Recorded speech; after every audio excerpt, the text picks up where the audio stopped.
कैसे हैं आप सभी। आई होप कि आप लोग बहुत अच्छे होंगे और अच्छे से स्टडी आप लोग कर रहे होंगे। और इस वीडियो में मैं आपको बताने वाला हूं, यहां पे देख सकते हैं प्यारे बच्चों, अध्याय 7 मैं आपको बताने वाला हूं जिसका नाम है जीव जनन कैसे करते हैं। और इस वीडियो में इसको बिल्कुल रापची के स्टाइल में समझने का प्रयास करेंगे। और पहले ही मैं बता देता हूं, ये लाज शर्म जो होता है ना, इसको त्याग दीजिएगा क्योंकि हम बायोलॉजी पढ़ रहे हैं। हो सके तो आप ईयरफोन भी लगा लीजिएगा तो बेहतर रहेगा, ठीक है। क्योंकि बायोलॉजी में हो सकता है कि डीप में जाऊंगा तो बायोलॉजी का जो भी वर्ड होता है यानी शब्द होता है उसको हम अपने लैंग्वेज में बताएं तो फिर आपको बुरा लग सकता है। इसलिए ये आपको बुरा नहीं लगेगा क्योंकि तो आप तो पढ़ रहे हैं, सामने वाले जो सुनेगा उसको थोड़ा अजीब लगेगा, इसलिए आप लोग ईयरफोन डाल लीजिएगा कान में, ठीक है। तो आइए प्यारे बच्चों हम स्टार्ट करते हैं और एक एक टॉपिक को कंसेप्ट के साथ क्लियर करते हैं।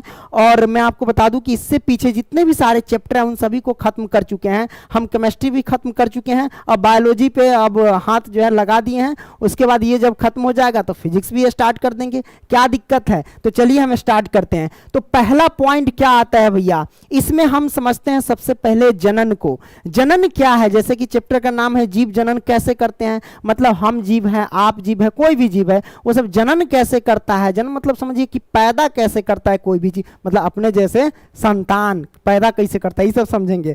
तब बउआ यहां पे देख सकते हो क्या है जनन। जनन कहते किसे हैं, तो लिखा गया है जनन वह प्रक्रिया है जिसमें जीव अपने जैसे संतति उत्पन्न करते हैं। संतति यानी संतान उत्पन्न करते हैं, ठीक है। उत्पन्न यानी पैदा करना, तो वही मैंने लिखा कि जनन वह प्रक्रिया है जिसमें जीव जो होता है अपने जैसे संतति उत्पन्न करते हैं, बोले तो संतान उत्पन्न करते हैं, उसे हम क्या कहते हैं, तो जनन कहते हैं, ठीक है। जैसे कि हम हुए, कोई लड़की है, हम दोनों मिल लेंगे, ठीक है। अब मन हुआ कि मतलब समझ रहे हैं ना, तो फिर हो सकता है, या आप हमरा पर न उदाहरण ले, हमरा पर सूट नहीं कर रहा है, थोड़े से पर उदाहरण ले, तो तू सब ज्यादा अभी युवा है ना ठीक है, कोई बात नहीं, समझ रहा है बच्चा सब, आगे हम सब कुछ बताएंगे, अभी तो स्टार्ट है।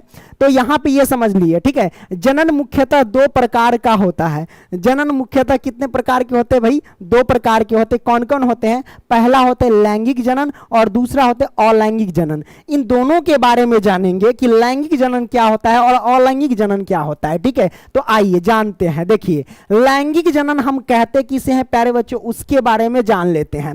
लैंगिक जनन कहता है कि वह जनन जिसमें नर यानी पुरुष कह सकते हो, जिसमें नर और मादा युग्म मिलकर के नए जीव का निर्माण करते हैं, उसे कहते हैं लैंगिक जनन। जैसे कि हमने उदाहरण लिया, एक तरफ मादा है बोले तो स्त्री है और एक तरफ नर है यानी बोले तो पुरुष है। इनको तो पहचानते होंगे ये मोहतरमा को, ये थोड़ा सा ज्यादा ही ओपन हो रहे थे तो मैंने सोचा कि इन्हीं पे आज बायोलॉजी प्रैक्टिकल समझा देते हैं। जैसे कि ये मादा में हमने ले लिया इस उर्फी जावेद को, और ये कोई है इनके बॉयफ्रेंड है शायद, है ना, तो नर के रूप में ले लिया। अभी दोनों मिलेगा, ठीक है। अब शादी से पहले इन दोनों का मन हो गया, क्योंकि ये सब ज्यादातर रिलेशनशिप में रहते हैं। अब मन हो गया कि भाई दोनों मिल करके आपस में सेक्स करे यानी संभोग करे, ठीक है। मन मिलने की बात है, ठीक है। अब हो सकता है सेक्स किया, ठीक है। सेक्स करने के दौरान हो सकता है कहीं ऐसा कांड हो गया कि बच्चा निकल गया यानी एक नए जीव का निर्माण हो गया, है ना। तो नए जीव का जो निर्माण हो गया तो उसी को हम क्या कहेंगे, लैंगिक जनन कहेंगे। क्यों, क्योंकि यहाँ पे मादा लिया नर, ये दोनों मिलकर के एक नए जीव का निर्माण किया, है ना। गोल मोल काला करलूटा जो भी है वो निर्माण कर लिया, तो ये हो गया लैंगिक जनन, ठीक है। तो बेहतर रहेगा कि आप दोनों शादी के बाद कीजिएगा तो अच्छा रहेगा, नहीं तो आपको कहेगा कलमू ही, है ना। तो हम ये नहीं सुनना चाहते हैं, आप लोग भी सजेस्ट इनको दे दीजिएगा, थोड़ा सा ज्यादा ही ओपन हो रही थी। अब देखो मादा यानी उर्फी जावेद के श्रेणी में मैंने ले लिया एगो बकरी को, है ना। ये भाई साहब के श्रेणी में ले लिया मैंने यहाँ पे बोतों को, जिसको बौक कहते हैं ना, बोका बोका ना कहते, बोका कहीं के मतलब बोतो, ठीक है। अब ये बोतो है मतलब बकरा है, मतलब बकरी का ये हस्बैंड है समझो, ठीक है। अब दोनों क्या है भाई, जनन करेगा, मतलब जो है सेक्स वाली फीलिंग करेंगे। फीलिंग करना से नहीं होगा, कुछ करना ही पड़ेगा, तब जाकर के एक नए संतति उत्पन्न हो गया यानी संतान उत्पन्न होगा, तो उसे हम क्या कहेंगे भाई, लैंगिक जनन कहेंगे। ठीक है, तो लैंगिक जनन में देख लिया कि नर और मादा मिलकर के, कम से कम दो जीव, यहाँ भी भाई नर है ये भी एक जीव है, मादा ये भी एक जीव है, तो दो जीव मिलकर के क्या किया, एक नए जीव का निर्माण किया, तो उसे हम क्या कहते हैं, लैंगिक जनन कहते हैं। तो आई होप कि आप फ्यूचर में कभी नहीं भूलेंगे लैंगिक जनन के बारे में। ठीक है, तो क्लियर हुआ, कोई दिक्कत नहीं दिक्कत। तो आगे हम क्या करते हैं, अगला पॉइंट समझ लेते हैं। अब हम समझते हैं प्यारे बच्चों अलैंगिक जनन के बारे में। आखिर अलैंगिक जनन कहते किसे हैं? तो अलैंगिक जनन किसे कहते हैं, देखिए इसमें एकल जीव नए जीव का निर्माण करते हैं, मतलब एक ही जीव वो स्वयं है, वो अकेला है, अकेला ही क्या कर देता है, नए जीव का निर्माण कर देता है, उसे हम क्या कहते हैं, अलैंगिक जनन कहते हैं। मतलब इसमें सेक्स वगैरह सब नहीं होता है ना, मतलब संभोग वगैरह सब नहीं होता है, सेक्स को हिंदी में संभोग कहते हैं, राइट ना। तो ये आपने समझ लिया कि तो इसमें एक एकल जीव नए जीव का निर्माण करते हैं, उसे अलैंगिक जनन कहते हैं। जैसे कि हाइड्रा हो गया, अमीबा हो गया, लेशमानिया हो गया, उसके बाद प्लेज्मोडियम हो गया। तो ये सारे के सारे जो उदाहरण है वो अलैंगिक जनन के उदाहरण है। अगर मैं आपसे पूछूंगा कि हाइड्रा में जनन की कौन सी विधि होती है, तो आप कहेंगे अलैंगिक जनन। ये हमारे पास क्या है प्यारे बच्चों, ये हाइड्रा है। अगर मैं पूछूं हाइड्रा में जनन की कौन सी विधि है, तो अलैंगिक जनन। उसके बाद मैं पूछूंगा लेशमानिया में जनन की कौन सी विधि होती है, तो अलैंगिक जनन कहेंगे। उसके बाद आपसे मैं पूछूंगा अमीबा में जनन की कौन सी विधि है, तो भी अलैंगिक जनन। और प्लेज्मोडियम में मैं कहूंगा कि जनन की कौन सी विधि, तो भी अलैंगिक जनन। मैंने इसलिए ये बताया क्योंकि ऑब्जेक्टिव टाइप क्वेश्चन पूछ दिए जाते हैं, है ना।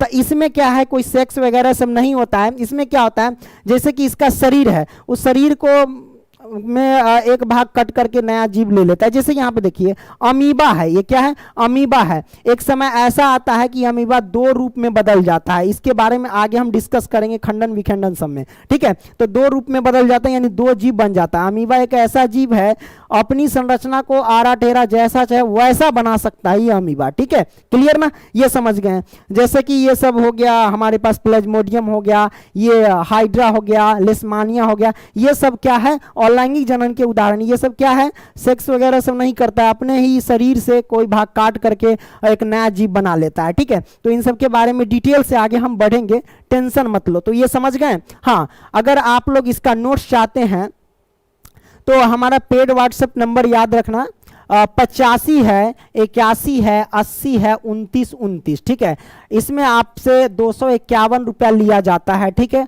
और 251 रुपया लेकर के साल भर का जितना भी कोर्स होगा वो सब दे दिया जाता है। ठीक है, ओके, क्लियर ना। हाँ भाई, आपने समझ लिया, आगे बढ़ते हैं। अब यहाँ पे देखो प्यारे बच्चों, अलैंगिक जनन की विधियां, यानी अलैंगिक जनन किस किस में होते हैं वो हम आपको बता दें। जैसे विखंडन है, अलैंगिक जनन की विधियां में विखंडन हो गया, पुनरुद्भवन हो गया जिसे पुनर्जनन कहते हैं, और मुकुलन हो गया, कायिक प्रबंधन हो गया, बीजाणु समासंग हो गया, है ना। तो इन सभी के बारे में आइए अब डिटेल से समझते हैं। ठीक है, अब देखो प्यारे बच्चों, यहाँ पे हमने ले लिया क्या, विखंडन के बारे में। आखिर विखंडन कहते किसे हैं? विखंडन देखो, इसमें जीव जो है दो या दो से अधिक भागों में, कहता है इसमें जीव दो या दो से अधिक भागों में बट जाता है, तो उसे हम क्या कहते हैं, विखंडन कहते हैं। दो या दो से अधिक भागों में बटना ही क्या कहलाता है, विखंडन कहलाता है। जैसे कि यह दो प्रकार के होते हैं, अच्छा जैसे कि नहीं, अभी हम सब बताएंगे आगे। ठीक है, यह कितने प्रकार के होते हैं विखंडन प्यारे बच्चों? तो यह जो है ना दो प्रकार के होते हैं। कितने प्रकार के? दो प्रकार के होते हैं। कौन कौन? द्विखंडन और बहुखंडन। द्विखंडन और बहुखंडन, इसमें अब हम क्या करते हैं, डिटेल से समझते हैं। थोड़ा सा पसीना आ रहा है, अब पसीना इसलिए क्योंकि गर्मी ज़्यादा है ना, तो गर्मी में पूरा लाइट वगैरह का गर्मी लग रहा है, तो पसीना तो ऐबे करेगा। एगो पंखा लगाए हुए वैसे। ठीक है, तो द्विखंडन बहुखंडन। अब द्विखंडन और बहुखंडन के बारे में समझ लेते हैं। तो सबसे पहले प्यारे बच्चों हम समझते हैं द्विखंडन के बारे में। आखिर द्विखंडन किसे कहते हैं? कहता है इसमें एक कोशिकीय जीव दो कोशिकाओं में बदल जाते हैं, उसे हम कहते हैं क्या, विखंडन कहते हैं। अब एक कोशिकीय जीव किसे कहते हैं? एक इसी में आता है बहुकोशिकीय जीव किसे कहते हैं?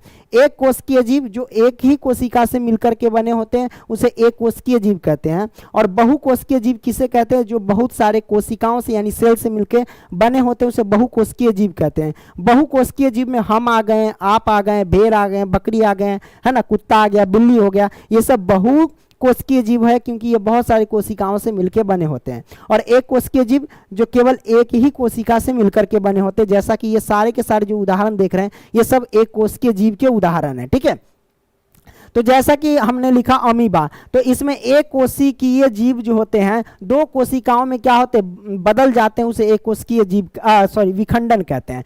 द्विखंडन, विखंडन का ही भाग है लेकिन इसे हम क्या कहते हैं, द्विखंडन कहते हैं। द्विखंडन के बारे में समझ लिया डिफिनेशन। अब जैसे देखो, जैसे कि ये एक कोशिका है, ये हमारे पास एक कोशिकीय जीव का ही उदाहरण है। तो अमीबा जो है प्यारे बच्चों एक कोशिकीय जीव है, और ये क्या होता है बाद में जाकर के ये दो जीव में बढ़ जाता है, यानी दो कोशिकाओं में बढ़ जाते हैं। ठीक है, तो इसे हम कहते हैं क्या प्यारे बच्चों, द्विखंडन कहते हैं। और द्विखंडन किस में होता है, तो अमीबा में होता है। कई बार एग्जाम में पूछ दिया जाता है कि द्विखंडन किस में होता है, अमीबा में होता है। और अमीबा के साथ साथ प्यारे बच्चों द्विखंडन जो है ना, लेशमानिया में भी क्या होता है, द्विखंडन होता है। जैसा कि आपके बुक में दिया गया है अमीबा में जो होता है द्विखंडन होता है, आपके बुक में ही होगा, सारा चीज आपके बुक में है। एनसीईआरटी के बुक जब खोलेंगे तो सारा चीज उसमें दिया हुआ है। ठीक है, तो अमीबा में द्विखंडन होता है, लेशमानिया में भी क्या होता है, द्विखंडन होता है। जैसा कि ये आप देख सकते हैं, इसकी मदद से समझिए। ये थोड़ा सा देखो, एक यानी अमीबा है, और देखो किस तरीके से दो भाग में बट गया है कि ना। तो यानी एक कोशिकीय जीव अमीबा था और बाद में चल करके ये दो भागों में बट गया, देख रहे हैं बट रहा है ना। तो ये आपने देख लिया, इसके मदद से आप समझ गए होंगे प्यारे बच्चों। ठीक है, तो क्लियर, कोई दिक्कत नहीं दिक्कत प्यारे बच्चों। अब हम क्या करते हैं, द्विखंडन समझ लिए, अब हम समझते हैं बहुखंडन। आखिर प्यारे बच्चों बहुखंडन कहते किसे हैं, बहुखंडन के बारे में हम डिटेल से समझते हैं।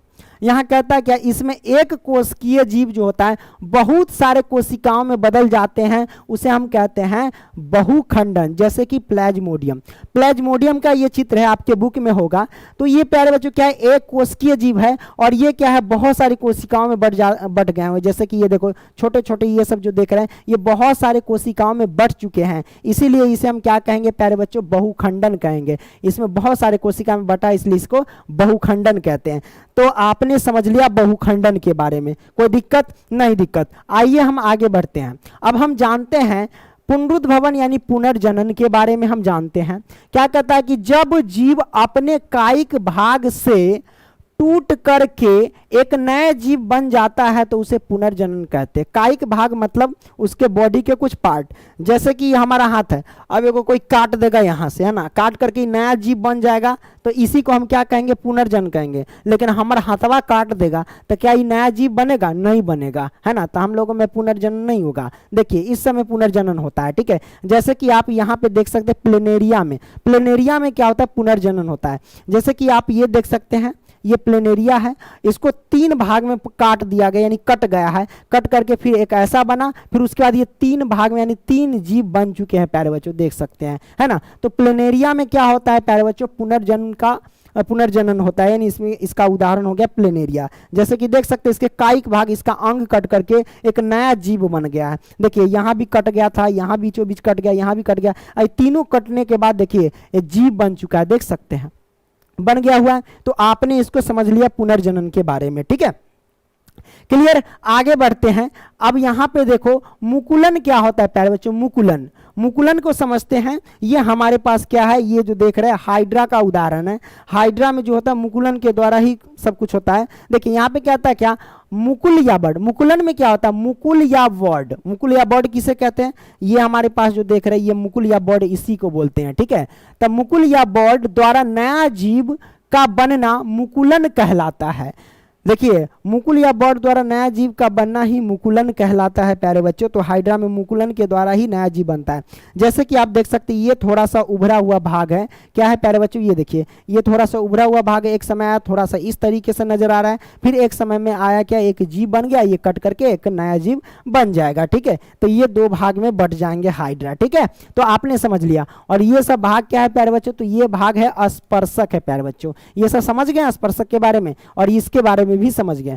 तब मुकुलन, तो मुकुलन आपने समझ लिया कि हाइड्रा में जो होता है ना मुकुल या वर्ड द्वारा नया जीव बनता है, उसे हम मुकुलन कहते हैं। क्लियर ना, आप समझ गए। आइए डी में समझते हैं कायिक प्रबंधन किसे कहते हैं। कायिक प्रबंधन, पौधे के कायिक भाग जैसे कि जड़ हो गया, तना हो गया, पत्तियां हो गया, इन सब से नए जीव का निर्माण होना, यानी नए पौधे का निर्माण होना, ऐसे कह सकते हैं, उसे कायिक प्रबंधन कहते हैं। तो प्यारे बच्चों यहाँ पे देख सकते हैं हमने क्या किया, कायिक प्रबंधन का उदाहरण ले लिया। किसका उदाहरण ले लिया हमने? कायिक प्रबंधन का उदाहरण। अब कायिक प्रबंधन का उदाहरण क्या कहता है कि कुछ पौधे में नए पौधे का निर्माण, कुछ ऐसे पौधे हैं जिसमें नए पौधे का निर्माण उसके कायिक भाग जैसे जड़ हो गया, तना हो गया, पत्तियां हो गया, ईटीसी से होता है। तो कहता क्या है प्यारे बच्चों, कुछ पौधे में नए पौधे का निर्माण, नए पौधे का निर्माण जो है उसके कायिक भाग से होता है। कायिक भाग जैसे जड़ हो गया, तना हो गया, पत्तियां हो गया। अब इन सबको हम डिटेल में समझेंगे। जैसे कि कायिक भाग में एक है जड़ हमारे पास, तो जड़ द्वारा देखिए कौन से पौधे का निर्माण होता है? डहेलिया हो गया, शकरकंदी हो गया। डहेलिया ये हमारे पास डहेलिया का पुष्प है, ये फूल है, ठीक है। तो डहेलिया हो गया, शकरकंदी। शकरकंदी किसे कहते हैं बाबू? अलुआ जानते हैं, गांव घर में अलुआ खाते थे, जिसे हम स्वीट पोटैटो कहते हैं। क्या बोलते हैं? स्वीट पोटैटो, इंग्लिश में मीठा आलू जो होता है ना, उसे अलुआ कहते हैं, है ना, खेतों में निकलता है। तो ये आप देख सकते हैं, ये अलुआ है ना। अलुआ को गर्म करके यानी उबाल करके दूध के साथ खाओगे, मजा आ जाएगा खाने में, है ना। अब तो पहले तो अलुआ सब जो होता है तो बैल को खिलाया जाता है। बैल जो होता है ना, वो खेतों में जो हल जोतते थे। अब तो सबका समय ही खत्म हो गया। पहले लोग कितना मेहनत करते थे, फिर भी वो मतलब तंदुरुस्त रहा करते थे, क्योंकि मेहनत करेंगे तो तंदुरुस्त जो है वो रहबे करेंगे, स्वस्थ रहेंगे ही। लेकिन अब जो है मेहनत कम पड़ गया, जिसकी वजह से बीमारियां भी ज़्यादा बढ़ने लगी है ना। तो ये सब ऐसे ही सस्ता बिकता था पहले के ज़माने में, है ना, ऐसे ही एकदम बैल को खिला दिया जाता था। तो ये आपने समझ लिया कायिक प्रबंधन के बारे में। आगे बढ़ते हैं, यहाँ पे हम जान लेते हैं क्या, पौधे का जनन अंग। पौधों का जनन अंग, जैसे कि अच्छा मतलब अब हमारा जो टॉपिक चलने वाला है किसके बारे में? पुष्प के बारे में। तो पुष्प के बारे में डिटेल से समझिए, बहुत मजा आने वाला है, ठीक है। तो पुष्प के बारे में हम क्या करते हैं बाबू, डिटेल से समझते हैं। तो जैसे कि यहाँ पे मैंने लिखा कि पौधे का जनन अंग को हम क्या कहते हैं? फूल। देखिए पौधे का, अगर कोई आपसे पूछेगा कि पौधे का जनन अंग कौन होता है, तो प्यारे बच्चों आप कहेंगे फूल होता है। पौधे का जनन अंग कौन होता है? तो फूल होता है। अब अगला पॉइंट जो मैंने लिया कि फूल का मुख्य कार्य जो होता है वो प्रजनन के सहायता से फल का निर्माण करना। फूल का मुख्य कार्य क्या होता है प्यारे बच्चों? तो फूल का मुख्य कार्य जो होता है ना, प्रजनन के समय, प्रजनन यानी जनन के समय, जनन के सहायता से फल का निर्माण करना होता है, ठीक है। इन सब के बारे में जानेंगे। पौधे में निषेचन जब होता है तो इन दोनों के बारे में बहुत भूमिका है, सारा चीज हम डिटेल में आपको बताएंगे, ठीक है। तो यहाँ पे सबसे पहले अब चर्चा करते हैं ये दोनों पॉइंट के बाद। अब मेन पॉइंट ये आता है, क्योंकि हम पुष्प के बारे में पढ़ रहे हैं, तो पुष्प के टोटल 4 भाग होते हैं। पुष्प के कितने भाग होते हैं प्यारे बच्चों? 4 भाग होते हैं। जैसे कि आप देख सकते हैं बाह्य दलपुंज, दलपुंज, पुमंग और जांग, ये 4 भाग होते हैं पुष्प के, है ना। और इन चारों के बारे में डिटेल से समझेंगे। तो इन चारों के बारे में समझने से पहले पुष्प के थोड़ा सा बेसिक हम समझ लेते हैं, जो इस बुक में दर्शाया नहीं गया, आपकी एनसीईआरटी बुक में। हालांकि हमने यहाँ पे दर्शा दिया गया है, यानी वृंत को नहीं दर्शाया गया था और पुष्पासन को नहीं दर्शाया गया था, क्योंकि वृंत और पुष्पासन जो होते हैं वो फूल के भाग नहीं होते हैं। तो इन दोनों के बारे में हम चर्चा कर लेते हैं। जैसे कि ये डंडी जो आप देख रहे हैं निकला हुआ है ऐसे करके, इसी को वृंत कहते हैं। समझाने के लिए जैसे मैं आपको बता दूं कि ये जैसे ये डंडी है ना, ये क्या है? वृंत है। क्या है? ये वृंत है। वृंत क्या करता है कि पौधे जो होता है, पुष्प का जो भी पौधा होता है वो डाली से निकलने के लिए मदद करता है, ठीक है। और जब भी हम पुष्प तोड़ते हैं ना, तो ये वृंत को ही पकड़ के तोड़ते हैं। ये वृंत जो देख रहे हैं, किसको? वृंत को ही पकड़ के तोड़ते हैं। और जब हम किसी लड़की को प्रपोज करते हैं तो इस वृंत को ही पकड़ के कहते हैं आई लव यू डार्लिंग, ऐसे करके लिखे, आई लव यू डार्लिंग, हम आपसे बहुत प्यार करते हैं। न जाने कैसे प्यार हो गया आपको, मैंने वो क्या बोलते हैं बस स्टैंड में देखा और प्यार हो गया। आप हमसे प्यार करते हैं या ना करते हैं हमको तो पता नहीं। अरे हट, क्या जरूरत है उसकी प्यार की, हम करते हैं ना, वही बहुत बड़ी बात है। कौन डायलॉग है भाई? कोई डायलॉग नहीं है। मतलब समझो कि जब हम प्रपोज करते हैं, प्रेम दिवस के दिन जो देते हैं आई लव यू, ये पकड़ के डंटी यानी वृंत पकड़ के देते हैं। क्या देते हैं पकड़ के? वृंत पकड़ के देते हैं। तो आपने समझ लिया वृंत के बारे में। अब यहां पे एक चीज समझाते हैं, वृंत समझ गया। अब ये पुष्पासन क्या होता है? पुष्पासन यानी पुष्प जिस आसन पे विराजमान होता है उसे पुष्पासन कहते हैं। तो पुष्पासन यानी जिस आसन पे पुष्प रहता है उसे पुष्पासन कहते हैं। जैसे कि ये देख सकते हैं, ये मोटा वाला भाग जो देख रहे हैं इसे पुष्पासन कहते हैं। मैं आपको पीछे समझाता हूं पुष्पासन होता क्या है। जैसे कि देखो प्यारे बच्चों, ये जो आप देख रहे भाग, ये इसी को हम पुष्पासन कहते हैं। क्या कहते हैं? इसको पुष्पासन कहते हैं। इसी पे ये फूल जो है ना विराजमान होता है। ये क्लियर कर लिया आपने? तो पुष्पासन और वृंत को आपने समझ लिया। आगे बढ़ते हैं। आगे नहीं, इसी में पीछे है ना। तो पुष्पासन और वृंत के बारे में समझ लिया, क्योंकि आपके बुक में नहीं दिया था तो मैंने सोचा कि थोड़ा सा दे देते हैं, क्योंकि लड़का प्रपोज करेगा तो उसको पता नहीं रहेगा कि वो क्या पकड़ रहा है ना। तो अब जान जाएगा वृंत पकड़ के दे रहा है ना, आई लव यू डार्लिंग करता रहेगा है ना। और जैसे ही आई लव यू बोलेगा, लड़कियां एक्सेप्ट की कि हाँ आई लव यू टू बोली, तो लड़के का उल्टी गिनती जो है वो शुरू हो जाता है ना। मतलब अब से अब उसका टेंशन में ही जिंदगी कटेगा है ना। फन्नामा लड़का के साथ तोरा देख लियो, हंसत रहा, की चक्कर है, कुछ है कि? अब उस पर चर्चा चल गया तो समझिए कि फोन पर 1 घंटा तक वही डिस्कस चलेगा। नहीं जानू, हम तुमको धोखा नहीं देते, ये काम था वो काम था, तरीके गर्दा उड़ा देगा है ना। तो ये समझ लिया, और पुष्पासन भी समझ लिया, कोई दिक्कत नहीं। अब आता है पुष्प के भाग। पहला भाग है बाह्यदल पुंज। तो बाह्यदल पुंज के बारे में समझ लेते हैं। बाह्यदल पुंज क्या है? तो जैसा कि आप देख रहे हैं, ये भाग जो आप देख रहे हैं, ये सब ये भाग देख रहे हैं ना, ये सब ये बाह्यदल पुंज है। क्या है ये? बाह्यदल पुंज। बाह्यदल पुंज क्या है? जब पुष्प की कली जब नहीं खिला रहता है तो बाह्यदल पुंज इसे कवर करके रखता है। मैं आपको बताता हूं कैसे कवर करके रखता है। जैसे कि ये देख सकते हैं, ऊपर जो हरा कलर का होता है इसी को हम क्या कहते हैं? बाह्यदल पुंज कहते हैं। और ये मोटा वाला जो ये पुष्पासन है, ठीक है, तो बाह्यदल पुंज है ये सब, ठीक है। जब पुष्प की जो कली अंदर रहती है तो ये जो बाह्यदल पुंज होता है यानी बाहरी आवरण जो होता है इसको ढक करके रखता है, इसे सुरक्षित रखता है, ठीक है।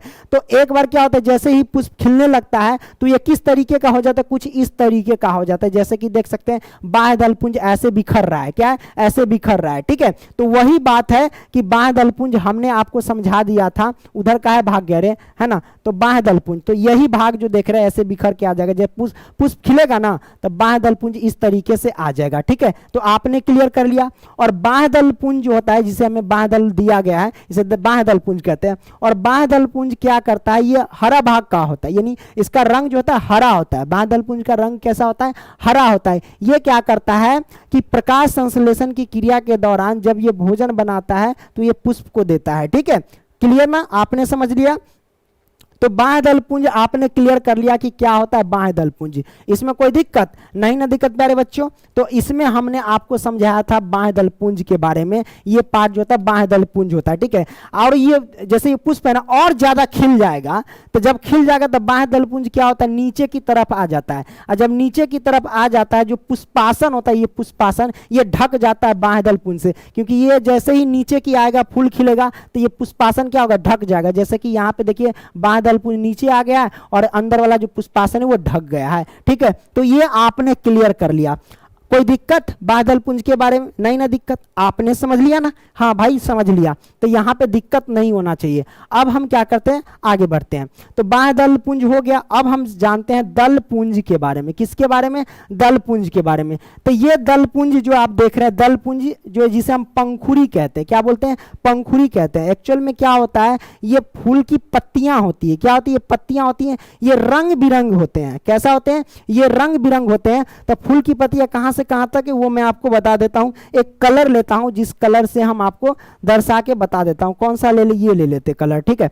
अब ये देखो कौन से हमारे पास है? बाह्यदल पुंज यानी फूल की पत्तियां। देखो ये सब है, मैं जो कलर कर रहा हूं आप देखते जाना। ये पूरा पार्ट जो है ना हमारे पास क्या है? यही हमारे पास क्या है? दल है, यानी पंखुड़ी बोले तो फूल की पत्तियां हैं। क्लियर? हालांकि इसका हमने जिक्र यहाँ पे किया है। आगे हम जब आप यहाँ पे देखेंगे ना तो आपको मिल जाएगा। दल पुंज के बारे में हमने पूरा लिख दिया कि यह फूल की पत्तियां होती है एवं इसका रंग जो होता है अलग अलग होता है। और यह क्या है? भंवरों को आकर्षित करता है। और दिन में जो होता है खिलने वाले फूल रंग बिरंगा होते हैं।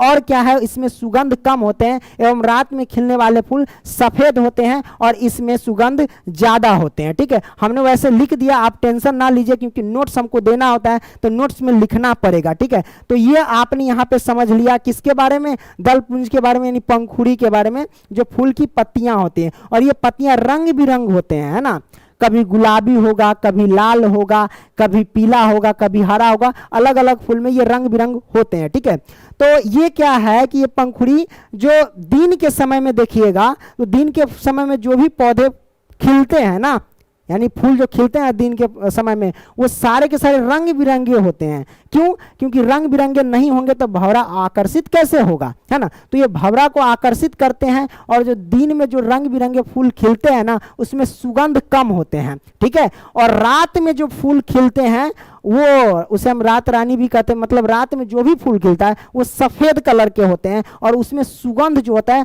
वो ज्यादा होता है। ठीक है, तो रात में खिलने वाले फूल रंग बिरंग नहीं होते हैं, केवल सफेद कलर के होते हैं और उसमें सुगंध ज्यादा होते हैं, ना, कभी ज्यादा वो गमकता रहता है। ठीक है, तो ये आपने क्लियर कर लिया। ठीक है, पुष्प के बारे में बोले तो ये दलपुंज के बारे में। ठीक है, तो आपने यहाँ पे क्लियर कर लिया, जो पुष्प के जो पत्तियां होती है उसे हम दलपुंज कहते हैं। तो आप पुष्प कोई भी देखते हैं तो वो क्या देखते हैं, आप दलपुंज देखते हैं। जैसे कि हम यहाँ पे आपको बता देते हैं, आप जो पुष्प देखते हैं, जैसे ये फूल है, ये सब क्या है, दलपुंज है। ठीक है, ये पुष्प है, ये क्या है, दलपुंज है, ये सब दलपुंज है प्यारे बच्चों, क्या ये सब दलपुंज है। तो ये आपने क्लियर कर लिया, कहीं दिक्कत होगा, नहीं दिक्कत होगा प्यारे बच्चों। तो दलपुंज के बारे में समझ लिया।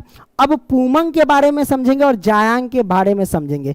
पूमंग और जायांग मिलकर के ही क्या होता है भाई, नए पुष्प का निर्माण होता है। आगे हम निषेचन की क्रिया में बताएंगे। सबसे पहले समझ लेते हैं पूमंग और जायांग के बारे में। देखिए यहाँ पे देखिए, पूमंग को हम कहते हैं नर भाग। पूमंग क्या होता है, नर भाग होता है, और जायांग क्या होता है, मादा भाग होता है। जैसे कि पूमंग और जायांग के दोनों के बारे में बता रहे हैं। पूमंग क्या होता है, नर भाग होता है, और मादा, और जायांग क्या होता है, तो मादा भाग होता है। तो देखिए नर भाग में कौन आता है बाबू, पुंकेसर आता है।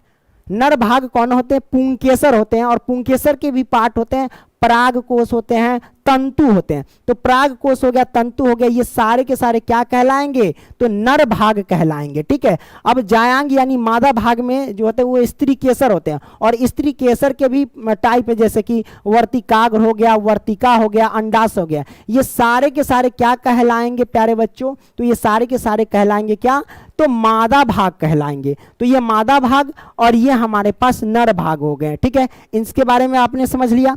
अब देखिए प्यारे बच्चों, क्या होता है ना कि पराग कोश से क्या होता है, पराग कण निकलता है। सबसे पहले ये समझ लेते हैं कि तंतु क्या होता है। तंतु हम आपको समझा देते हैं, यहाँ पे कलर लेते हैं और तंतु बता देते हैं, क्योंकि आप लोगों को नहीं पता रहेगा तो दिक्कत होगा। तंतु क्या होता है, जैसे कि यहाँ पे देखिए, ये जो पार्ट जा रहा है ऐसे करके, है ना, ये सब पार्ट जो जा रहा है, इसी को हम क्या कहते हैं, तंतु कहते हैं। ये सब जो देख रहे हैं आप, इसको हम क्या कहते हैं, तंतु कहते हैं। तो तंतु आपने समझ लिया, कोई दिक्कत नहीं ना, दिक्कत भाई। तो तंतु आपने समझ लिया कि कौन होता है तंतु। ठीक है, तंतु क्लियर हुआ। उसके बाद पराग कोश है, तो देखो बाबू ऊपर से तंतु के ऊपर जो कुछ इस तरह के संरचना देख रहे हैं, ये सब क्या कहलाते हैं, तो पराग कोश कहलाते हैं। क्या कहलाते हैं भाई, पराग कोश कहलाते हैं। और इसी पराग कोश के अंदर जो होता है वो परागकण पाए जाते हैं। इसी पराग कोश के अंदर ये जो देख रहे हैं छोटे छोटे, ये सब क्या पाए जाते हैं, परागकण पाए जाते हैं। ठीक है, तो पराग कोश क्वेश्चन ऐसे पूछ दिया जाता है कि पराग कोश में क्या पाया जाता है, तो आप कहेंगे परागकण पाया जाता है। ठीक है, कोई भी आपसे पूछेगा कि पराग कोश में क्या पाया जाता है, तो आप कहेंगे परागकण पाया जाता है। ठीक है, तो देखो प्यारे बच्चों, पराग कोश में क्या होता है, परागकण पाया जाता है। जो परागकण निकल करके क्या होता है, इस किस में आ जाता है प्यारे बच्चों, तो वर्तिकाग्र में आ जाता है। किस में हो जाता है, वर्तिकाग्र, ये देख रहे हैं वर्तिकाग्र में आ जाता है, इस वाले पार्ट में आ जाता है। ठीक है, किस में आ जाता है, इस वाले पार्ट में आ जाते हैं। अब ये कैसे आता है इसके बारे में डिस्कस करेंगे, ऐसी थोड़ी ना चला आता है, आने का भी रीजन है, कैसे आएगा वो सब डिस्कस करेंगे। तो आपने यहाँ पे पूमंग और जायांग के बारे में तो अभी क्लियर कर लिया, कोई दिक्कत नहीं दिक्कत। अब हम बात करते हैं फूल का जो अध्ययन करते हैं, यानी फ्लावर का जो भी स्टडी करते हैं, उसे हम क्या कहते हैं, एंथोलॉजी बोलते हैं। कि क्या बोलते हैं उसे, एंथोलॉजी बोलते हैं। तो ये आपने क्लियर कर लिया, कोई दिक्कत नहीं दिक्कत प्यारे बच्चों। अब हम क्या करते हैं, आगे भी बढ़ते हैं और इस सब का भी जिक्र करेंगे। तो ये सब स्त्री केसर है ना, अब ये पुंकेसर, ये चीज तो आपने समझ लिया कि स्त्री केसर जो हो गया मादा भाग है और पुंकेसर जो है वो नर भाग है। तो ये सब समझ लिया। आगे हम आपको बताते हैं कि ये सब बाह्य दलपुंज के चर्चा कर लिए, दलपुंज के चर्चा कर लिए, उसके बाद पुमंग का भी चर्चा किए कि यह नर भाग है। पुंकेसर मतलब पुंकेसर में क्या क्या आता है, प्राकोष, तंतु, ये सारे के सारी जो है वो नर भाग है ना, ठीक है। तो हमने समझा दिया था। जायांग के बारे में भी मैंने आपको बताया कि यह मादा भाग है। स्त्री केसर, वर्तिकाग्र, वर्तिका, अंडाशय, ये तीनों के तीनों स्त्री केसर में आते हैं और स्त्री केसर सारे के सारे जायांग के अंदर आते हैं, ठीक है। तो ये सारे के सारे कौन से भाग हैं, तो आपने समझ लिया मादा भाग। तो ये क्लियर कर लिया, इसका भी हमने पढ़ाई दिया था, सब यहाँ पे डिस्कस कर दे। बाह्य दलपुंज पुष्प जब कली अवस्था में रहता है तो तब इसे बाहर से कवर करके रखता है। बाह्य दलपुंज, दलपुंज, ये सब के बारे में हम डिस्कस कर लिए, ठीक है। अब हम क्या करते हैं, आगे बढ़ते हैं, उसके बारे में हम जानते हैं फिर से। अब प्यारे बच्चों, जैसे कि परागन होता है ना, परागन किसे कहते हैं, परागन दो टाइप के होते हैं, एक पर परागन, एक स्वपरागन। इन सभी को हम डिटेल में समझेंगे। कैसे समझेंगे, थोड़ा पसीना आ रहा है तब मन है पानी पी लेने का, पानियों घर में होगा। तब तक लाइक नहीं किया तो लाइक करना था, कान के नीचे बजाएंगे भागिए जाएगा, मजाक किए हैं।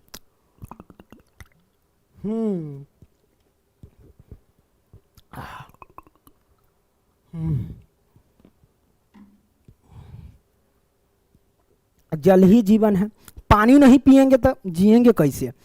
अब हम समझते हैं परागन के बारे में। परागन क्या होता है, देखिए प्यारे बच्चों, परागकण पराग कोश से निकलकर वर्तिकाग्र तक पहुंचना परागन कहलाता है। प्यारे बच्चों यहां पे समझ लेते हैं कि क्या कहता है परागकण पराग कोश से। पराग कोश क्या होता है प्यारे बच्चों, ये सब जो देख रहे हैं ऐसे ऐसे घुमा हुआ है ऊपर से, ये सब पराग कोश होता है। अब पराग कोश में क्या होता है, परागकण होता है। अब परागकण निकल करके वर्तिकाग्र में आ जाता है, ये जो देख रहे हैं ऊपरी भाग, इसको वर्तिकाग्र कहते हैं। तो वर्तिकाग्र में आ जाता है, इसी क्रिया को हम क्या कहते हैं, परागन कहते हैं। क्या कहते हैं, परागन कहते हैं, ठीक है। तो आपने इसके बारे में समझ लिया कि परागन किसे कहते हैं। अब हम आपसे पूछेंगे कि भाई इसमें से पराग कण निकाल करके क्या ऐसे ही चलाते हैं अपने मन से, ऐसे नहीं आता है। ये कैसे आता है, जैसे कि अब ये पुष्प है, ठीक है। अब मधुमक्खी आ गया, भौरा आ गया, इस पर बैठ करके, मान लो कि पुष्प है, पुष्प में तो ये सब भाग इसी के अंदर है, मान लो कि इस पर बैठ गया, किसमें, परागकोश में बैठ गया आई पर, ठीक है। अब उसके पैर में मधुमक्खी हो गया या फिर क्या बोलते हैं भौरा हो गया, उसके पैर में लग गया मान लो, तो परागकोश उसमें लग गया, परागकोश में तो परागकण होता है, तो उसके पैर में चिपक जाएगा, मान लो गलती से इस पर बैठ गया, है ना। तो ऐसे चला आता है, ठीक है। और भी तरीके हैं, हवा द्वारा भी चला आता है ना, जल द्वारा भी आता है, सब अलग अलग विधियां होती है ना। हाथों से चला जाता है, वो बहुत लड़का होता है ना कि ना करके फूल रहता है, ना करके ना कर घुमा देता रहता हाथ से, तो ऐसू मिल जाता है, समझ रहे हैं ना। तो सब इसमें ऐसे करके आ जाता है। आगे देखिए क्या कहता है कि सबसे अच्छा परागकण कीटों द्वारा होता है। किसके द्वारा, कीटों द्वारा होता है। कीटों जैसे कि मधुमक्खी हो गया, भौरा हो गया, इन सभी के द्वारा। वो आएगा, बस मंडराएगा फूल पर, इधर उधर देखेगा, आई पर बैठ जाएगा, बैठने के बाद पैर से लग जाएगा, तो हो सकता है अहू पर जाएगा, तो इसमें आ जाएगा, है ना। तो ऐसे परागन हो जाएगा, ठीक है ना। तो मतलब परागकोश से परागकण कैसे निकला, मधुमक्खी के द्वारा, कीटों के द्वारा निकल गया, आकर के वर्तिकाग्र पे चला गया। वर्तिकाग्र पे गया तो वर्तिकाग्र के जाने के बाद अंडाशय में आता है, तो निषेचन होता है, दूसरे फूल का निर्माण होता है, वो सब हम बताएंगे आपको, ठीक है। तो ये सब आपने समझ लिया सबसे पहले, ठीक है। तो सबसे अच्छा परागन कीटों द्वारा होता है। अगर आपसे मैं पूछूं कि सबसे अच्छा परागन किसके द्वारा होता है, तो कीटों के द्वारा होता है। क्लियर, कोई दिक्कत नहीं दिक्कत प्यारे बच्चों। अब हम जानते हैं यहाँ पे लिखा गया कि सबसे बड़े फूल, अगर मैं आपसे पूछूं कि विश्व का सबसे बड़ा फूल कौन होता है, तो आप क्या कहेंगे, आप कहेंगे रेफ्लेसिया बोलेंगे। क्या बोलेंगे, रेफ्लेसिया। और सबसे बड़ा फूल कौन होता है भाई, रेफ्लेसिया होता है। और देखो ये जो है ना इंडोनेशिया के जंगल में पाया जाता है। कहाँ पाया जाता है, इंडोनेशिया के जंगल में पाया जाता है। इसकी वजन लगभग 40 किलो होता है, ठीक है। कितना होता है 40 किलो होता है। और इसमें जो होता है ना परागन जो होता है ना वो हाथी के द्वारा होता है। अब कहोगे सर इसमें परागन जो होता है वो हाथी के द्वारा कैसे होता है? सबसे पहले ये फूल देख लो कि कैसा होता है। ये जो सबसे बड़ा फूल जो होता है कौन है फूल? आप देख रहे हैं ना रेफ्लेसिया, रेफ्लेसिया का फूल देख लो। तो प्यारे बच्चों यहाँ पे देख लो ये हमारे पास रेफ्लेसिया का फूल है। क्या ये रेफ्लेसिया का फूल है? तो ये वाला पार्ट देख रहे हैं, इसके ऊपरी पार्ट ये है प्यारे बच्चों, तो ये रेफ्लेसिया का फूल है। तो इसमें क्या होता है, इसमें परागन कैसे होता है? तो हाथी के द्वारा होता है। आप कहोगे कैसे? तो मान लेते हैं कि जैसे शादी वादी होता है, अब दूल्हा के ऊपर फूल फेंकना है, तो बताओ इतना बड़ा फूल कैसे फेंकिएगा? पता चलेगा कि दूल्हा चपाइए के मोड़ गया है ना। तो इसमें क्या होता है, हाथी आता है अपनी सूंड से, जो ऊपर वाला सूंड के आगे वाला भाग होता है उससे क्या होता है इसके अंदर रस चूस लेता है, और चूसने के बाद जो भी होता है मतलब फूल की पत्तियां जो भी होता है वो सब चूसता है, चूसने के बाद दूल्हा फेंकता है ना। और वही मान लो तो जो चूसा है वो अगले फूल से चूस लिया, फिर अगले फूल पे वही थुतना वाला सट गया, तब फिर ऐसे क्या होगा परागन हो जाता है ना, इस फूल से उस फल में ट्रांसफर हो जाता है। ठीक है, समझ रहे हैं ना, परागकोश में से जो परागकण होता है वो इस फूल से उस फूल में ट्रांसफर हो जाएगा हाथी के द्वारा। तो ये क्लियर हो गया, तो आपने समझ लिया है ना। अब आगे हम बढ़ते हैं प्यारे बच्चों, तो सबसे बड़ा फूल के बारे में समझ लिया। ठीक है, तो कोई दिक्कत नहीं ना। सबसे बड़ा फूल रेफ्लेसिया है जो इंडोनेशिया के जंगल में पाया जाता है, और इसमें जो है परागन जो है हाथी के द्वारा होता है। परागन किसके द्वारा होता है? हाथी के द्वारा होता है। आगे देखिए कि विश्व का सबसे छोटा फूल वुल्फिया है। क्या है? विश्व का सबसे छोटा फूल कौन सा है? वुल्फिया है। ठीक है, और है इसका पौधा जल में पाया जाता है। इसका पौधा किस में पाया जाता है? जल में पाया जाता है। और यह जो है ना एशिया, ऑस्ट्रेलिया महाद्वीप इन तीनों में पाया जाता है। और इसके अलावा जो है प्यारे बच्चों अमेरिका के कुछ भागों में भी पाया जाता है ये फूल। ठीक है, कौन सा फूल प्यारे बच्चों? तो आपने यहाँ पे देख लिया वुल्फिया। क्या देख लिया? वुल्फिया। आइए इस फूल को हम दिखाते हैं प्यारे बच्चों। जैसा कि देख सकते हैं सबसे छोटा फूल यही है विश्व का, वुल्फिया। क्लियर? तो ये आपने देख लिया, कहीं दिक्कत नहीं ना? दिक्कत प्यारे बच्चों। तो अगर चैनल पे नया है तो सब्सक्राइब कर लेना, मन होगा तो लाइक को कर देना। ठीक है, ना मन होगा तो हम क्या कर सकते हैं, हम तो सिर्फ कह सकते हैं क्योंकि आगे तुम है। तो ये सब समझ लिया। अब हम जानते हैं जो परागन जो मैंने समझा है ना, परागन कैसे होता है। तो प्यारे बच्चों परागन जो होता है हवाओं द्वारा भी होता है। इसमें देखा जंतु द्वारा, हाथी के द्वारा, जो विश्व का सबसे बड़ा फूल है ना, उसमें हाथी द्वारा परागन हो गया। सबसे छोटा फूल होता है उसको कीटों द्वारा परागन होता है ना। जल द्वारा भी, जो जलीय पौधे होते हैं उसमें जल द्वारा भी परागन होते हैं, है ना। और हवा के भी द्वारा परागन होता है, जैसे कि गेहूं हो गया है ना, तो गेहूं में क्या होता है हवा के द्वारा परागन होते हैं।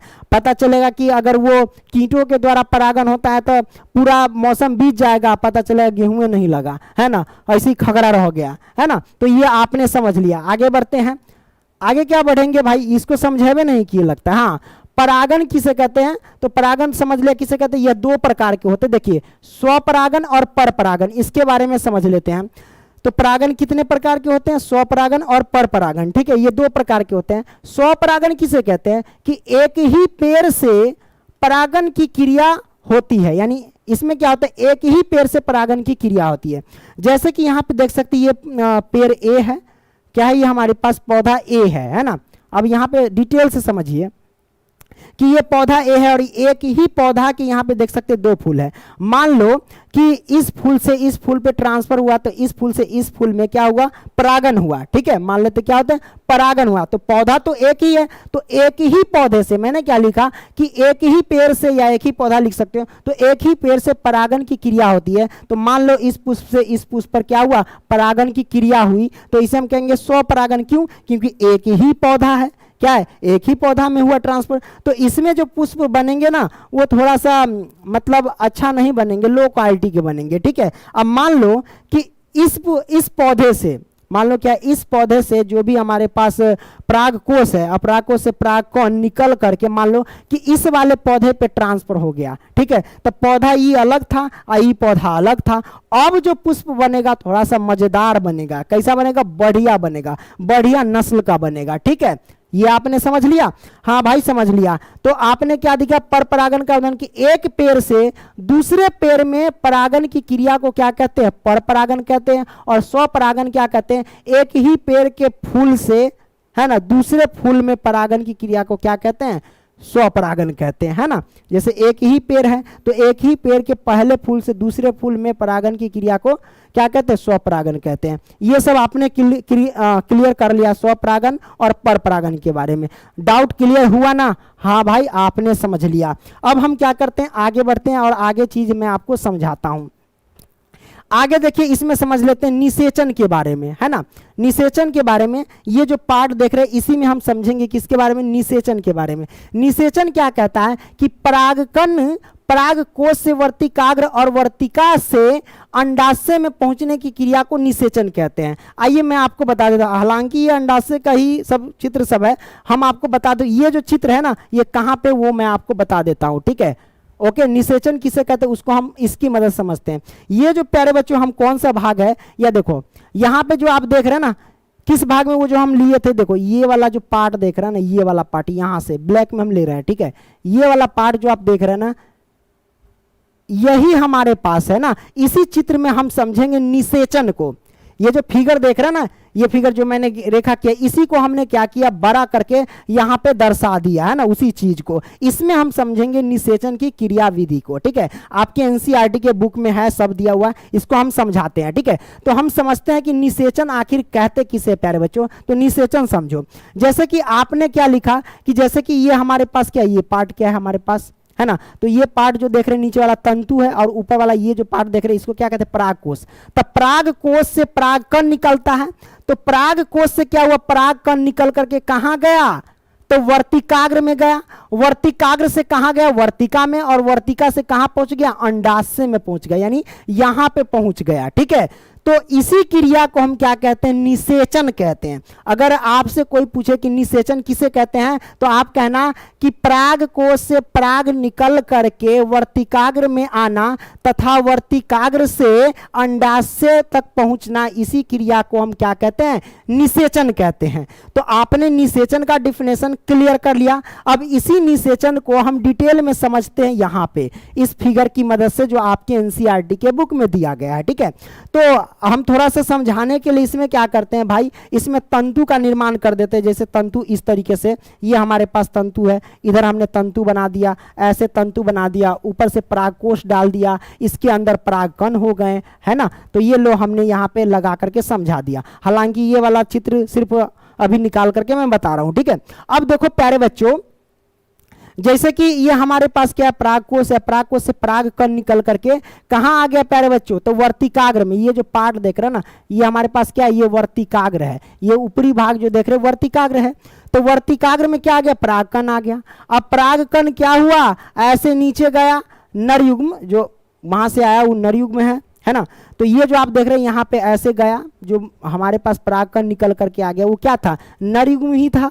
समझ रहे हैं ना, मैंने क्या बताया था पुष्प में, हमने आपको समझा दिया था ना भाई, नरयुग्म। देखो ये सब क्या है, नरयुग्म है ना। पुंकेसर ये सब जितने भी भाग इसे जो भी निकलेगा वो नर भाग ही तो होंगे। तो वही बात है, वहां पे लिख दिया मैंने, ठीक है। मादा वाले भाग में नर वाला भाग जा रहा है, ये देखो छोटा सा ये जा रहा है ऐसे, है ना, नरयुग्म हो गया। उसके बाद क्या, पराग नली में जाते हुए यहां तक पहुंच जाता है, किसमें, तो अंडाशय में पहुंच जाता है। तो इसमें अब हम क्या समझ लेते हैं प्यारे बच्चों, कैसे होता है। प्यारे बच्चों यहाँ पे एक चीज क्लियर करते हैं कि पुष्प के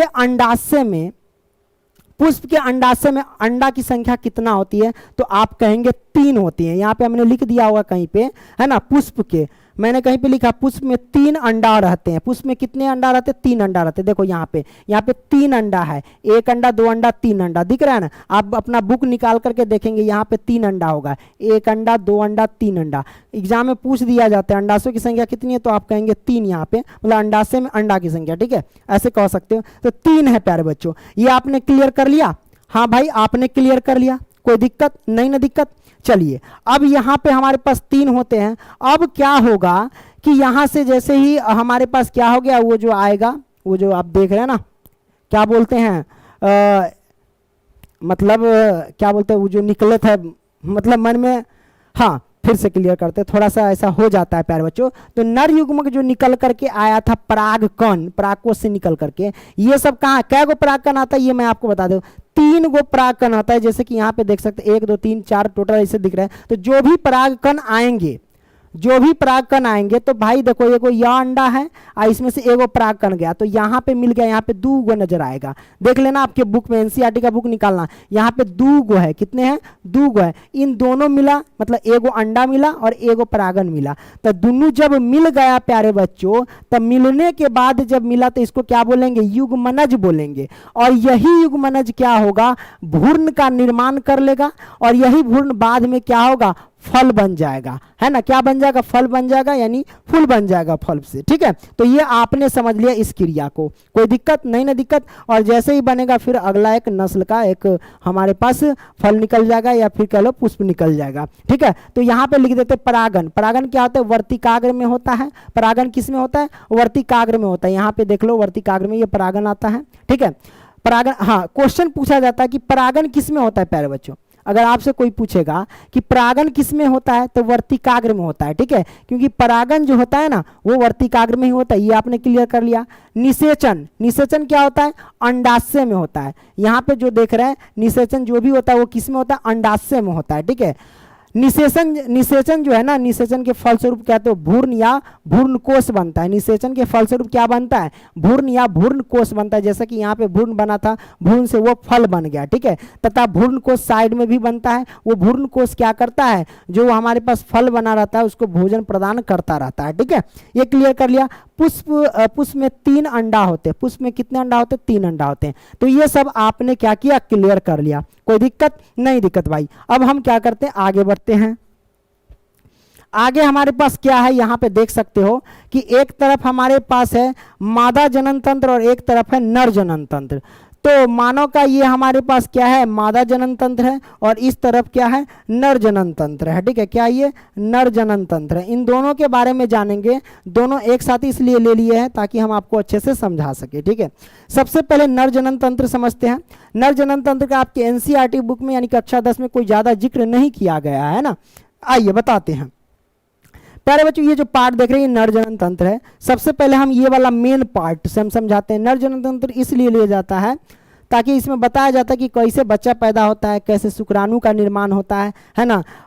एक बार में पंप करने पर शुक्राणु कितना ml निकलता है और उतना ml में कितना मतलब शुक्राणु पाया जाता है, कैसे नाश होता है ना। कैसे बच्चा उच्चा पैदा होता है, जुड़वा कैसे होता है, एक शक्ल का कैसे जुड़वा होता है, 2 शक्ल का जुड़वा बच्चा कैसे पैदा होता है, ये सब हम जानेंगे प्यारे बच्चों। ठीक है, तो जैसा कि आप देख सकते हो ये क्या है हमारे पास, इसे जो बाहरी आवरण देख रहे हैं इसे हम क्या कहते हैं? विरिसन कोष कहते हैं। क्या कहते हैं? विरिसन कोष कहते हैं। और विरिसन कोष के अंदर क्या होता है प्यारे बच्चों? विरिसन होता है। विरिसन किसे कहते हैं? जो 2 टांगों के, अब लड़का है तो समझ सकते हैं, 2 टांगों के बीच लटका हुआ भाग होगा। आप देख रहे हैं ये पार्ट तो आप समझिए रही क्या चीज है ना। पेशाब करने वाला, सुसु करने वाला, स्पर्म को बाहर करने वाला ये पार्ट है। और उसके जस्ट पीछे ये 2 टांगों के बीच ये लटका होता है ना, तो लटका हुआ भाग है, इसी को हम विरिसन कहते हैं। और विरिसन किस में होता है?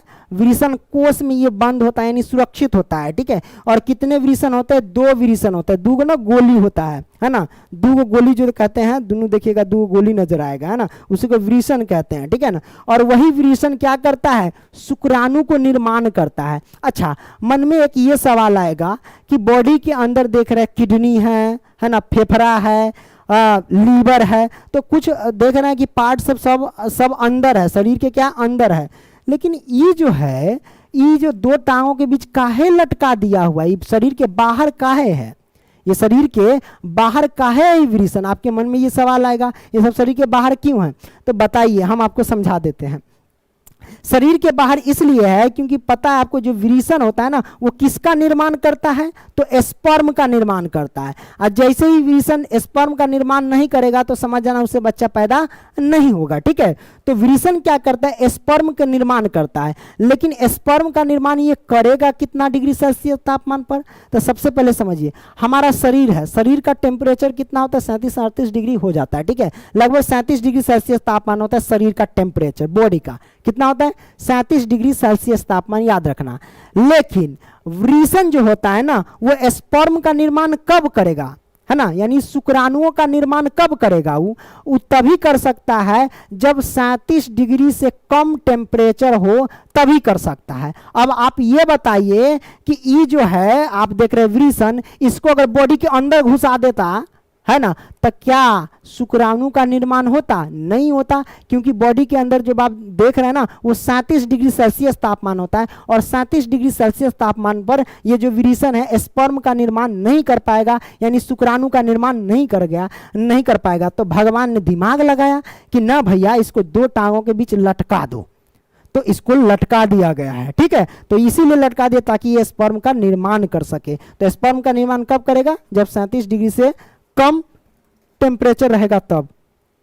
अरे बाप रे, चूहा घुस गया था इसलिए डर लग गया है, समझ रहे हैं ना, एकदम हनानाद हमको लेकर गिरा उड़ा देगा, है ना। लगता है चूहा को बात हजम नहीं हुआ, वो कह रहा है कि हमारे बारे में बताइए, थोड़ा बाद में बता देंगे तोरा बारे में। ठीक है, तो आपने ये समझ लिया शुक्राणु का निर्माण करता है। अब ये जो शुक्राणु होता है ना, शुक्रवाहिनी, ये जो आप देख रहे हैं शुक्रवाहिनी, ये जो आप देख रहे हैं ये पार्ट, ये शुक्रवाहिनी है। ठीक है, तो शुक्रवाहिनी से क्या, शुक्रवाहिनी मतलब शुक्राणु का रास्ता हो जिसमें शुक्राणु बहता हो, उसे शुक्रवाहिनी कहते हैं। ठीक है, तो इसमें शुक्राणु होते हुए जाता है, ऐसे शुक्राणु होते हुए जाता है कब? सेक्स के दौरान। ठीक है, इसमें से क्या होता है? सेक्स के दौरान निकलता है शुक्राणु यानी स्पर्म। शुक्राणु कैसा होता है प्यारे बच्चों? तो कुछ इस तरीके का होता है, ऐसे ऐसे घूमता रहता है, ऐसे ऐसे मुंह पर कुछ इस तरीके होता है, ये शुक्राणु होता है।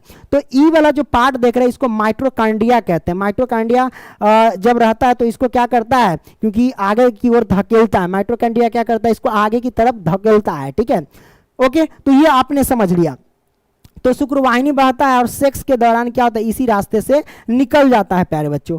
अब आपके मन में ये सवाल आएगा, हम यहाँ पे देख रहे भाई छिद्र तो यहाँ एक गो है, मतलब इसी छिद्र में है, पेशाबो करेंगे तब बाहर जाएगा यानी पानी निकलेगा, यूरिन जो होता है वो, है ना, इसी छिद्र में है। और ये जो आप देख रहे हैं स्पर्म, है ना, स्पर्म भी तो भाई इसी छिद्र में निकलेगा। तो ये काम कैसे करता है? कभी कभी क्या होता है, बहुत सारे देखिएगा पेशाब के द्वारा ही शुक्राणु निकलने लगता है ना। तो उस स्थिति में भाई तो उसको तो बहुत दिक्कत हो जाएगा ना, अगर पेशाब करेगा मान लो और इसी रास्ते से शुक्राणु निकल जाएगा तो फिर ये तो बहुत गंभीर सवाल हो गया, है ना, इलाज कराना पड़ जाएगा। तो कैसे निकलता है कैसे नहीं निकलता है उसके बारे में समझ लेते हैं। देखो प्यारे बच्चों, ये जो आप देख रहे हैं इस पार्ट को हम कहते हैं प्रोस्टेट ग्रंथि यानी प्रोस्टेट ग्लैंड के बारे में। ठीक है, जान लेते हैं। तो ये क्या करता है, जैसे ही अगर सेक्स करते रहते हैं, कोई भी, हम हो या आप हो, कोई भी सेक्स करेगा, ठीक है, तो सेक्स जब करेगा तो क्या होगा, जब शुक्राणु आ रहा होगा तो ये प्रोस्टेट ग्रंथि कहेगा एक दिमाग अब सेक्स के दौरान जा रहा है, कहेगा सेक्स करने वाला है, ये क्या करेगा, यहाँ से हट जाएगा, मतलब इसका रास्ता जो शुक्राणु का रास्ता खोल देगा। क्या करेगा, खोल देगा। तो खोल देगा तो इसमें है क्या हो जाएगा, स्पर्म जो है वो गिर जाएगा। कहाँ, जहाँ गिराना है वो हस्तमैथुन करे। मतलब हस्तमैथुन क्या होता है कि बिना सेक्स की सेक्स फील करना, बहुत सारे लड़के ऐसा करते रहते हैं, नवयुवक खास करके, है ना। तो आपने ये समझ लिया। तो प्रोस्टेट ग्रंथि क्या होता है, हट जाता है, तो उस हिसाब से क्या होता है, उसमें से शुक्राणु निकल जाता है प्यारे बच्चों। अब ये जो देख रहे हैं ना, ये हमारे पास क्या है, मूत्राशय है। अब इसमें यूरिन जमा रहता है। मूत्राशय सब, इस सब के बारे में, कैसे पेशाब होता है, कैसे से कैसे बनता है, इस सब के बारे में हम आपको फर्स्ट चैप्टर में बता दिए थे बायोलॉजी के जैव प्रक्रम में, पाचन तंत्र में, है ना। तो उसके आप ज्यादा जिक्र करने की जरूरत नहीं है। और जब पेशाब लगता है तो प्रोस्टेट ग्रंथि क्या करता है, ये जो आप देख रहे हैं ना विरिसन बोले तो शुक्रवाहिनी के रास्ता को बंद कर देता है। ये क्या होता है, इस साइड आ जाता है यानी बंद कर देता है, इस वाले रास्ते को बंद कर देता है और ये वाला रास्ता खोल देता है, तो इसे होकर के पेशाब निकल जाता है। तो किस तरीके से हो रहा है आपने देख लिया। ठीक है, अब बात करते हैं प्रोस्टेट ग्रंथि कमजोर भी हो जाता है। कमजोर जब होगा ना, तो जैसे सपना देखें, स्वप्न दोष होता है जिसे नाइट फेल कहते हैं।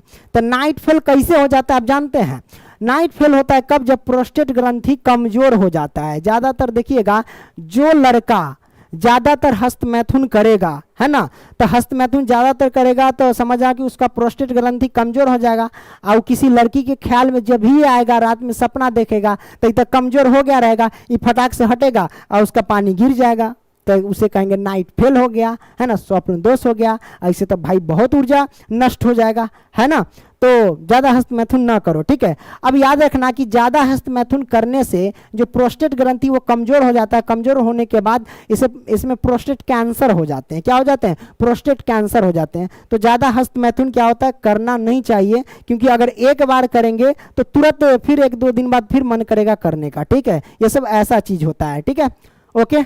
तो ये आपने समझ लिया भाई, हाँ भाई क्लियर कर लिया, क्लियर हुआ कैसे शुक्राणु निकलता है बाहर। अब यही शुक्राणु मान लो कि भाई ये कहाँ, अब ऐसी थोड़ी ना, आप कोई तो बिना सेक्स के सेक्स फीलिंग करता है, वो हस्तमैथुन करता है, लेकिन जिसके पास जुगाड़ है वो अपना सेक्स करेगा, है ना, समझ रहे हैं ना, जिसके पास गर्लफ्रेंड वगैरह सब है वो सब, ठीक है। अब देखिए इसमें क्या होता है, अब इसमें समझ लेते हैं। ये हमारे पास क्या है, मानव का जनन तंत्र है। अब जनन तंत्र के बारे में है ना, मानव का मादा जनन तंत्र है, तब मादा जनन तंत्र के बारे में समझ लेते हैं कि किस तरीके से ये शुक्राणु निकलता है, और शुक्राणु निकालने के बाद योनि में जाता है, जाने के बाद किस तरह से शुक्राणु इसमें मतलब शिश्न जो है इसका, ये जो आप पार्ट देख रहे हैं ना, ये पार्ट कैसे इसमें प्रवेश करता है, प्रवेश करने के बाद कैसे शुक्राणु निकलता है, कहाँ जाता है, कैसे बच्चा पैदा होता है, अब ये अब हम आपको समझाएंगे, ठीक है।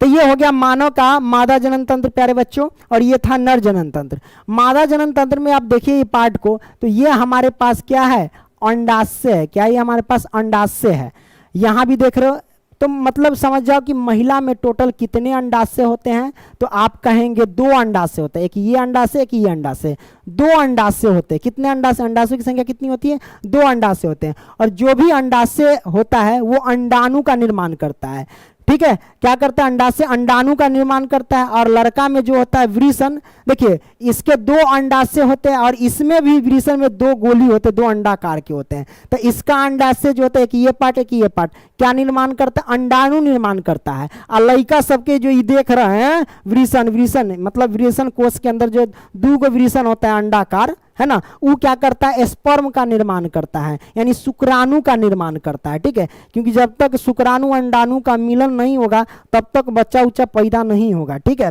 तो आपने समझ लिया, तो ये निकालता है अंडाशय, निकालता है क्या, अंडाणु, ये आपने क्लियर कर लिया।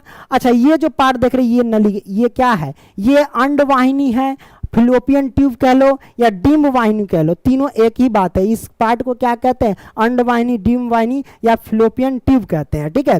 तो क्या होता है प्यारे बच्चों कि अंडाशय निकालता है अंडाणु, क्या निकालता है, अंडाणु निकालता है, ठीक है। तो अंडाणु निकल करके ये खुद से नहीं ससरेगा, क्यों नहीं ससर सकता अंडाणु, क्योंकि इसमें माइटोकॉन्ड्रिया नहीं होता है, इसलिए ससर के नहीं आ सकता है। लेकिन ये जो पुरुष का जो होता है, वो जो हमारे पास शुक्राणु निकलता है, शुक्राणु ये जो आप देख रहे हैं ये सब क्या है, शुक्राणु है, शुक्राणु की ये सब क्या है, माइटोकॉन्ड्रिया है। तो ये क्या होता है, ये इधर उधर घूमता रहता है, जनी मंतनी घुस जाता रहता है ना, क्योंकि माइटोकॉन्ड्रिया क्या करता है, आगे की ओर शुक्राणु को धकेलता है, ठीक है। तो प्यारे बच्चों यहां पे ये समझ लिया। अब देखो हम बता रहे हैं कि कैसे बच्चे का निर्माण होता है, तो इसमें से शुक्राणु निकलेगा। अब मान लो कि एक बार जैसे शुक्राणु निकला, तो जैसे एक बार सेक्स किया, तो सेक्स के दौरान एक बार तो मतलब शुक्राणु निकलेगा, तो एक बार में कितना ml शुक्राणु निकलता है प्यारे बच्चों, तो आप कहेंगे 7 ml, 7 ml ठीक लिखे हैं, हाँ 7 ml शुक्राणु निकलता है। और इसमें टोटल शुक्राणुओं की संख्या कितनी होती है, 20 लाख होती है। कितनी होती है, 20 लाख होती है। कितनी, 20 लाख होती है। ये आपने क्लियर किया, हाँ भाई। तो शुक्राणु निकलेगा कैसे, जब तक योनि में प्रवेश नहीं करेगा तब तक। योनि क्या होता है, बस ये जो है ना, ये रास्ता है, सिर्फ अंदर लेने का योनि एक रास्ता है, ठीक है।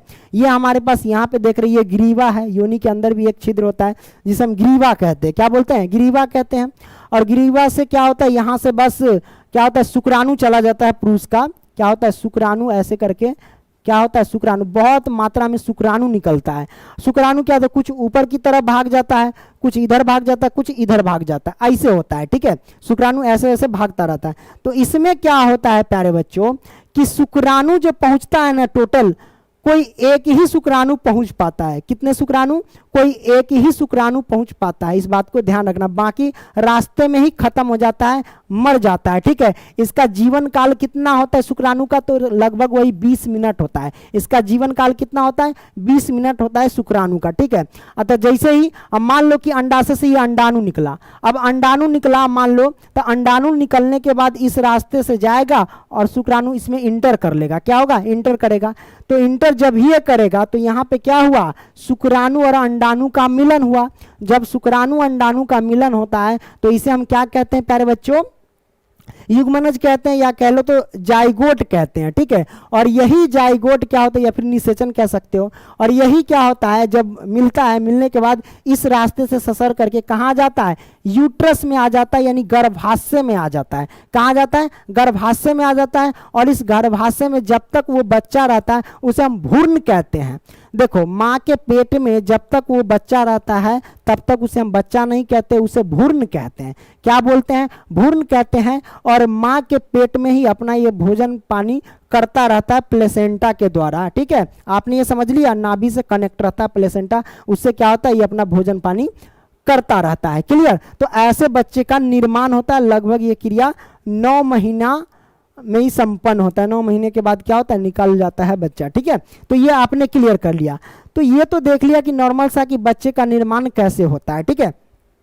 अब इसमें हम एक चीज आपको और समझाएंगे। इसमें क्या समझाएंगे प्यारे बच्चों, कि जैसे बच्चे का निर्माण होता है। अब मान लो कि बच्चे, जैसे कि इधर से शुक्राणु भेजा, तो वो योनि जो है शुक्राणु जब ग्रहण किया, तो बच्चे का निर्माण कब होगा, कब होगा भाई, इसमें भी नियम है। जब वो पीरियड जब आती है, पीरियड के बाद होती है, ठीक है। जैसे मान लो कि 1 तारीख को कोई लड़की पीरियड बोले तो MC बोले तो रजोधर्म, ठीक है, या मासिक धर्म कह सकते हैं। MC यानी पीरियड समझो। पीरियड जो होता है ना, किसी कोई भी आता है तो वो कितना दिन तक रहता है, इसका अवधि कितना है, 2 से 8 दिन होता है। आपके NCERT बुक में दिया गया, आप पढ़िएगा तो आपको मिल जाएगा, ठीक है। तो जो पीरियड होता है MC जो है, इसका जीवन काल कितना, 2 से 8 दिन तक होता है, ठीक है। कोई कोई 4 दिन में समाप्त हो जाता है, कोई कोई 3 दिन में, कोई कोई 5 दिन में। तो इसीलिए 2 से 8 दिन लिया गया है, ठीक है। कोई 3 दिन में समाप्त हो जाता है, ठीक है। तो आपने ये समझ लिया। अब मान लो कि कोई 1 तारीख को पीरियड उसका आया, ठीक है।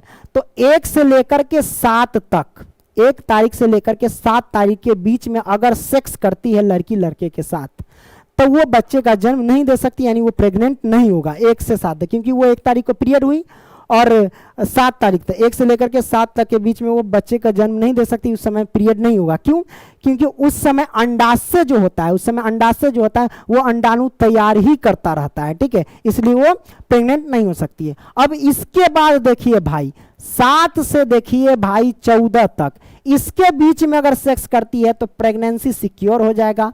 14 से लेकर के 21 तक इसमें सेक्स करता है, करती है, करता है जो भी लड़का लड़की मिलकर के, तो इसमें प्रेगनेंसी सिक्योर होगा, इसमें वो प्रेग्नेंट हो जाएगी।